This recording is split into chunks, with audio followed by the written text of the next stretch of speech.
Bonjour tout le monde, ici Christian. Cette semaine, j'aimerais vous présenter un procédé que j'ai adoré. Souvent, pour aller chercher des détails, lorsqu'on a des captures à très grands écarts de luminosité, le High Dynamic Range, on pense souvent à M42 Orion, qui est un des exemples qu'on utilise pour le procédé sous Multiscale Processing, HDR-MT, pour aller chercher les détails et ainsi de suite. Il y a effectivement M45 également qui pourrait être utilisé souvent avec les Pléiades, et ce n'est pas seulement les seuls cas où on peut se servir de ce type d'outil, mais on va utiliser un nouvel outil qui est aussi performant, sinon plus. Le désavantage de HDR-MT, c'est que nous avons accès à des couches, mais nous n'avons pas accès à des curseurs pour la quantité de l'implication de notre procédé. Lui, je vais l'éliminer. Je vais soustraire celui-ci. Et, à travers nos galaxies, on peut très bien utiliser le nouvel outil que je veux vous montrer. Vous voyez ici les trois galaxies du triplet, indépendamment dans leur fenêtre d'aperçu. Et cette photo a fait réagir un peu sur la toile. J'en suis vraiment satisfait. Donc, on va utiliser un procédé qui est à travers les nouveaux scripts. Si vous avez installé Gracspert, vous avez accès à la boîte d'outils au Toolbox et ici à la création d'images HDR, Create HDR Image, qui nous donne des curseurs supplémentaires pour travailler notre ensemble. Donc, avant de vous démontrer le tout, si vous ne vous êtes pas inscrit à Gracspert, vous devez, à travers les ressources, Update, Manage, Repository, vos répertoires, vous devez ajouter ce lien à votre liste. Il est ici. Vous appuyez sur Add. Vous connaissez la procédure. Vous fermez PixInsight pour pouvoir faire l'installation pour retrouver les outils dans la boîte d'outils Toolbox.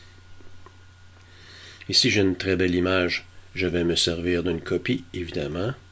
Et de base, en retirant les étoiles, ici, on peut voir au niveau non linéaire, au niveau étiré, on peut utiliser l'outil de création d'images HDR. Et ici, on a exactement le même nombre de couches. On peut aller de 4 jusqu'à 9. Je vais aller à 6.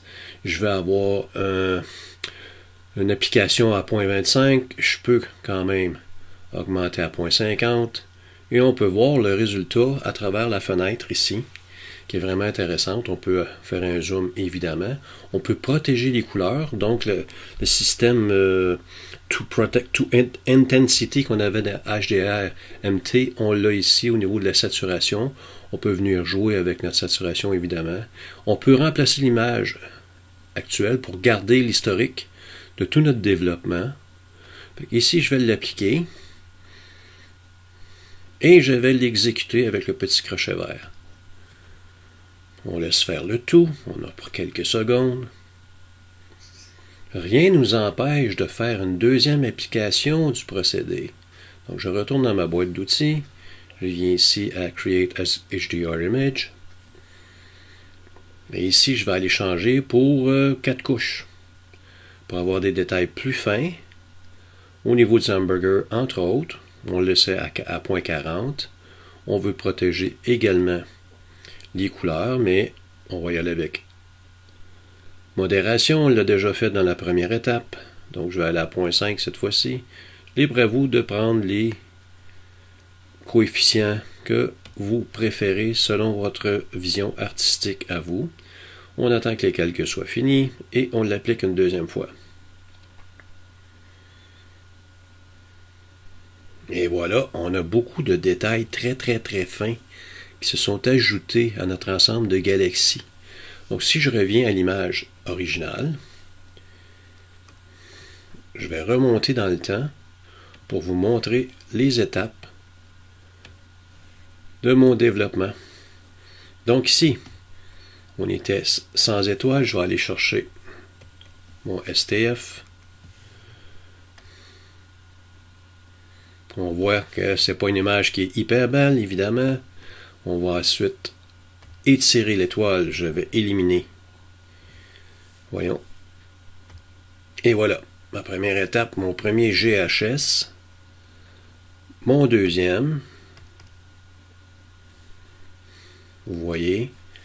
Ensuite, j'ai la création d'images HDR, une première couche, une deuxième, pour pouvoir par la suite utiliser, si je viens chercher toutes les étapes, vous voyez ici mes deux scripts qui sont la création d'images HDR. Ensuite, j'ai utilisé la courbe pour augmenter ma saturation et ajouter un peu de contraste. J'ai fait un LHE pour avoir des contrastes locaux au niveau de l'histogramme. On voit encore un peu plus de punch dans le hamburger. Une deuxième couche avec un coefficient à 126 pour le diamètre de concentration. La première était à 50, la deuxième était à 126. Ensuite, j'ai fait un on-chart mask pour donner un peu plus de oomph, un peu plus de punch. Et j'ai par la suite enlevé le bruit, ajouté mes étoiles si je ne me trompe pas, et ajouter un profil de couleur pour terminer le tout, exactement. Et j'ai retourné mon image en mode portrait que je vais vous montrer ici. Donc en faisant ça, on perd la solution astrométrique, mais ça nous donne quand même une image vraiment fort intéressante. Donc ici, dans les ressources, vous allez ajouter le répertoire si ce n'est pas déjà fait. Soit dit en passant, le répertoire va être dans la description de la vidéo. Vous allez dans Script, la boîte à outils, Toolbox, Create HDR Image, pour pouvoir vous amuser d'une façon pas mal plus précise. Du moins, on voit à travers la fenêtre d'aperçu le résultat qui pourrait être anticipé d'avance. En espérant que vous avez apprécié. À la prochaine.